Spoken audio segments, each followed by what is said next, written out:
Halo, selamat siang. Siang. Selamat siang. Dengan siapa dan dari fakultas mana? Saya Dio dari Vkom. Saya Kenny dari Fakultas Hukum. Oke, perkenalkan saya Nazwa Fadil. Di sini saya dan teman-teman saya sedang melakukan penelitian tentang peran teknologi sebagai media pembangunan sikap bela negara. Saya bakal ngasih kakak beberapa pertanyaan, tolong dijawab dengan sebaik-baiknya ya kak.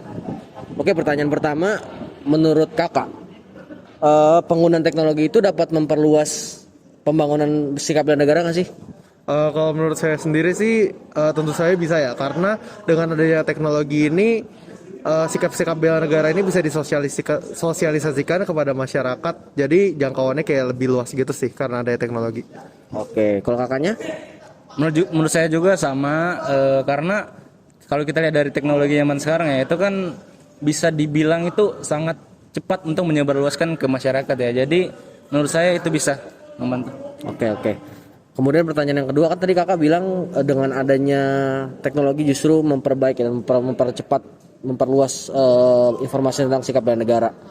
Terus pertanyaan selanjutnya adalah, jika dengan adanya teknologi dengan segitu cepat penyebarluasan medianya, apakah justru memperburuk atau memperbaik dalam sikap bela negara tiap orangnya?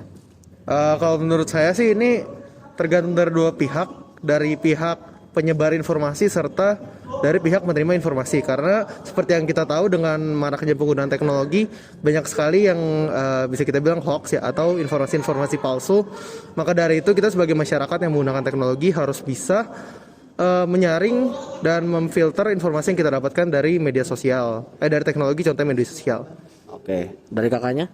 Kalau untuk pertanyaan ini, dia nggak bisa dijawab ini akan buruk atau baik. Soalnya ini balik lagi ini tergantung kepada penyebar informasinya. Jadi kalau misalnya dia mau sebar yang baik tentang bela negara, itu dapat berdampak baik. Kalau enggak ya kebalikannya. Oke. Sekarang kita bahas tentang dampak negatifnya. Mungkin dari kakak bisa rinciin kira-kira dampak negatif yang timbul dari adanya media sosial sebagai salah satu media untuk membangun sikap bela negara itu apa aja sih? Untuk contoh dari keburukannya ya, Iya. kalau mungkin bisa kita lihat contohnya mulai dari kayak berita-berita palsu hingga mungkin media sosial ini bisa disalahgunakan untuk keperluan pribadi masing-masing. Contohnya seperti untuk keuntungan suatu kelompok atau organisasi atau buat suatu partai dan lain sebagainya.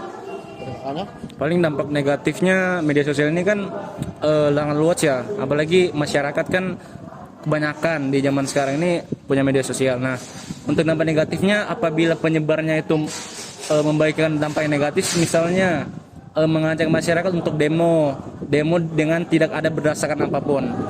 Dan mungkin juga seperti kegiatan-kegiatan yang dapat mengancam bela negara di media sosial itu bisa berdampak buruk. Nah, Oke, yang terakhir buat dari kakak berdua, apakah ada saran atau ide untuk memperbaik istilahnya membangun sikap bela negara melalui teknologi?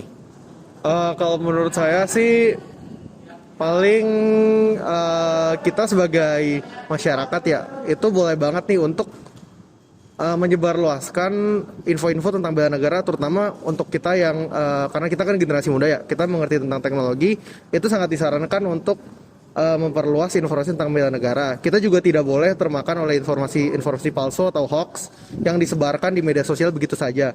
Karena dengan kita percaya dengan hal-hal tersebut akan terjadi banyak kerugian baik untuk kita sendiri maupun untuk orang-orang di sekitar kita. Oke, kalau menurut saya sudah terjawab semuanya oleh Kak Dio. Jadi pokoknya jangan sampai menyalahgunakan teknologi yang ada untuk memperburuk atau memperkeruh keadaan di negara. Ya gitu. Oke. Terima kasih Kak atas jawaban-jawabannya. Semoga kuliahnya cepat selesai. Terima kasih.